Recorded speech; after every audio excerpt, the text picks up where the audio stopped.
Good morning. আজকে অনেক আগে ভিডিওটা শুরু করেছি, এখনও 12টা বাজেনি, তাই গুড মর্নিং বললাম।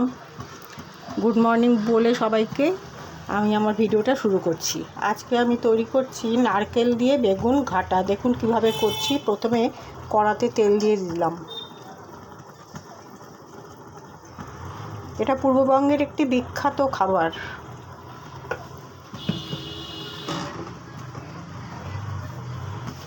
এবারে দিয়ে দিচ্ছি বেগুনগুলো। এরমভাবে কেটে রেখেছিলাম বেগুনগুলো ডুমো ডুমো করে। এবার বেগুনগুলো দিয়ে দিচ্ছি।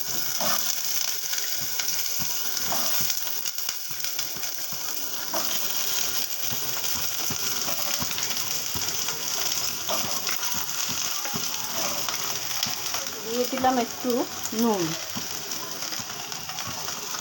দিয়ে দিলাম একটু হলুদ। এই নারকেলটাকে আমি মিক্সিতে ভালো করে মিহি পেস্ট করে রেখেছি, আর এটার মধ্যে নুন দিয়ে একবারে পেস্ট করেছি। কাঁচা লঙ্কাটা আমি দেইনি, কাঁচা লঙ্কাটা আমি পরে দিচ্ছি। অনেক সময় কাঁচা লঙ্কা দিয়েও পেস্ট করি, আমার কোনো কারণে কাঁচা লঙ্কাটা দেওয়া হয়নি, এরপরে কাঁচা লঙ্কাটা দেবো। পেস্ট করে রেখে দিয়েছি, আপনারা এরকমভাবে করে খেয়ে দেখবেন, দারুণ হয়। একটু নেড়ে দিচ্ছি। বেগুনটা একটু নরম নরম হয়ে গেলে এটাকে তুলে নেব, তারপরে ফোড়ন দেব। সর্ষে আর সামান্য একটু মেথি ফোড়নে দেব, আর কাঁচা লঙ্কা দেব। দিয়ে দিচ্ছি একটুখানি তেল,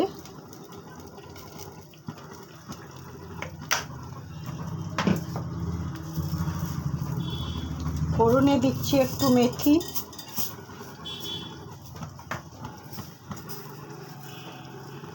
আর দিচ্ছি একটু, মেথিটা একটু ভাজা হোক, একটু লাল লাল হোক মেথিটা। তারপরে দেবো একটু সর্ষে, একটু লাল লাল হোক। এবার দিয়ে দিচ্ছি একটু সর্ষে। এই রান্নাটা আপনারা একটু করে খেয়ে দেখবেন, অপূর্ব টেস্ট হয় এটা।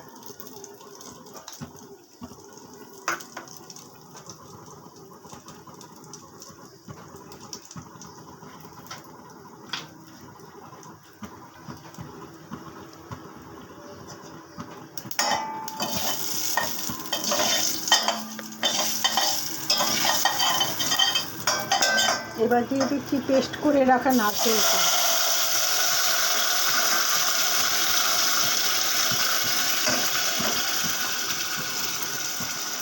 দিয়ে দিচ্ছি কয়েকটা কাঁচা লঙ্কা,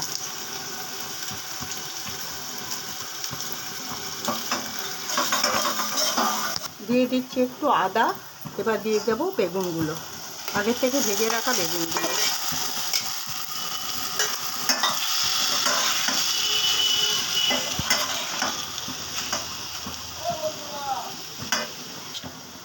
দিয়ে দিচ্ছি একটুখানি চিনি, অল্প একটু।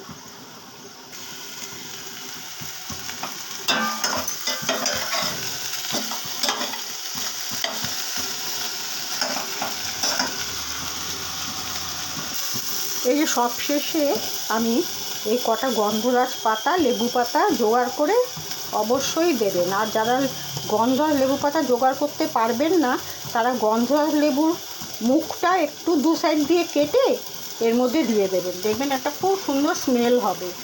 ঠিক এরকমভাবে লাস্টে দেবেন। আমি এক্ষুনি এটা নামিয়ে নিচ্ছি। এই যে রান্নাটা আমার কমপ্লিট হয়ে গেছে দেখুন। আর লেবু পাতাটাকে আমি নিচে রেখে দিয়েছিলাম স্ট্যান্ডিং টাইমে, এখন ওপরে নিয়ে এসেছি। আপনারাও লেবু পাতাটাকে স্ট্যান্ডিং টাইমে রাখবেন। আমি আমার ভিডিওটা আজ এখানেই শেষ করছি। সবাই ভালো থাকবেন। নমস্কার।